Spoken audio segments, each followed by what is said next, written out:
ഇന്നത്തെ സ്പെഷ്യൽ തൈര് സാദം. ഇതെങ്ങനെ ഉണ്ടാക്കുന്നു, എന്തൊക്കെ വേണമെന്ന് നോക്കാം. അതിന് വേണ്ട മെയിൻ സാധനങ്ങൾ: അരി, ഇവിടെ പൊന്നിയരിയാണ് എടുത്തിരിക്കുന്നത്. പൊന്നിരിയോ പച്ചരി ഏതായാലും എടുക്കാം. ഞാൻ എടുത്തിരിക്കുന്നത് പൊന്നിരിയാണ്.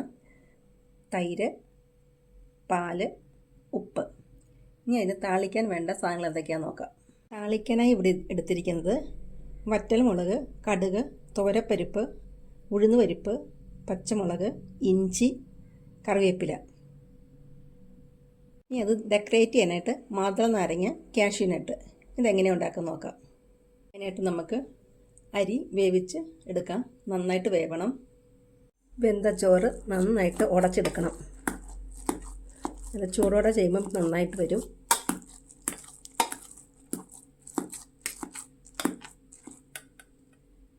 നന്നായി ഉടച്ചെടുത്ത ചോറിലേക്ക് പാല് ചേർത്ത് കൊടുക്കാം. നന്നായിട്ട് ഇളക്കി യോജിപ്പിക്കുക. ഇനി ഉപ്പ് ചേർത്ത് കൊടുക്കുക. നന്നായി ഇളക്കി കൊടുക്കുക. ഇനി തൈര് ചേർത്ത് കൊടുക്കുക.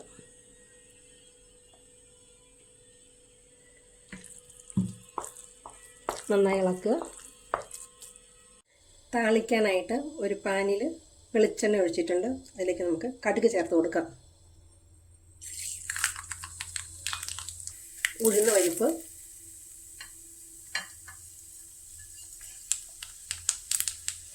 തുവരപ്പരിപ്പ്, ഇഞ്ചി,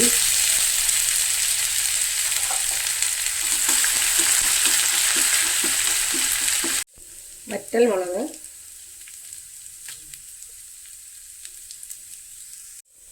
കറിവേപ്പില,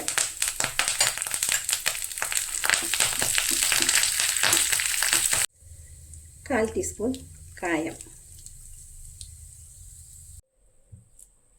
താളിച്ചത് ചേർത്ത് കൊടുക്കുക.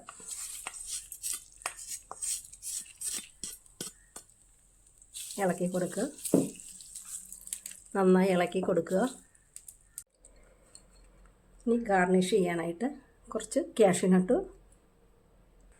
കുറച്ച് പോംഗ്രാനൈറ്റും ചേർത്ത് കൊടുക്കുക.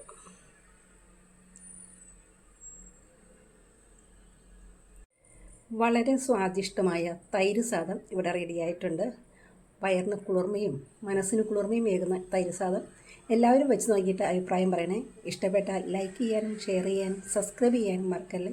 Thank you for watching.